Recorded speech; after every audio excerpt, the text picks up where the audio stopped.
अस्सलाम वालेकुम viewers, Malik rabbit farm से।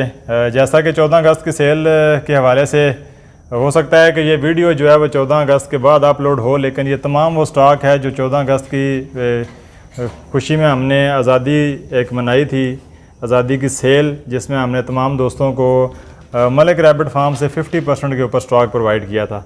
तो आज भी हमारे एक भाई आए हैं, ये कहाँ से आए हैं, इन्हीं की ज़ुबानी इनका तारुफ सुनते हैं और ये क्या लेके जा रहे हैं वो भी इन्हीं की ज़ुबानी जो है वो इनसे पूछते हैं। सर पहले अपना तारुफ कराइए प्लीज़। अस्सलाम वालेकुम। वालेकुम सलाम। मेरा नाम आमिर शरीफ है। मैं मंडी बहाउद्दीन की तहसील फालिया से आया हूँ। और तकरीबन 3-4-5 घंटे लग जाते हैं यहाँ तक पहुँचने में। अल्हम्दुलिल्लाह इनकी फार्मिंग देखी, बड़ा अच्छा फार्म है और बड़ा अच्छा काम कर रहे हैं। बड़ा दिल खुश होता है ये चीज़ें देख के कि माशाल्लाह काफ़ी अच्छा काम हो रहा है। और मैं भी इनसे एक पेयर लेके जा रहा हूँ। हो सकता है हमें भी ये फार्मिंग अच्छी लगे और मुस्तकबिल में ये ज़्यादा से शुरू कर लें। चलें जी, अच्छी बात है आमिर भाई।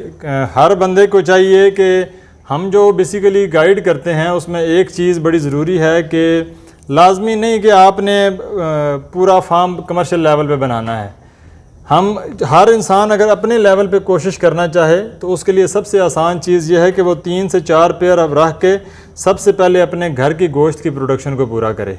ये वो सबसे स्टार्ट की सबसे छोटी अर्निंग है जो आप बड़ी आसानी जो है ना वो हासिल कर सकते हैं। मुर्गी तो आप तकरीबन हफ्ते में खाते ही होंगे, 1-2 दफ़ा घर में हर में पकती है। बिल्कुल। उस मुर्गी की जगह अगर आप खरगोश खाते हैं तो सबसे पहले जो आपको फ़ायदा होगा कि आप खुद सेहतमंद होंगे और आप अपनी फैमिली को जो है वो सेहतमंद करेंगे। जी बिल्कुल। तो चलें, बहुत शुक्रिया, आप मंडी बहाउद्दीन से आए हैं और हमारे लिए भी बड़ी जो है वो ऑनर की बात है। बड़ी मेहरबानी, थैंक यू। Most welcome.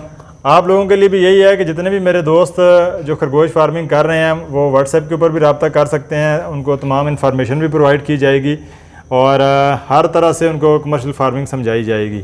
एक प्रॉपर मुस्तनद इदारा है जो आपको हर तरह से गाइड कर रहा है ताकि आप एक बेहतर खरगोश फार्मर बन सकें और पाकिस्तान की मईशत के लिए कुछ कर सकें। बहुत शुक्रिया, बहुत अल्लाह हाफिज़।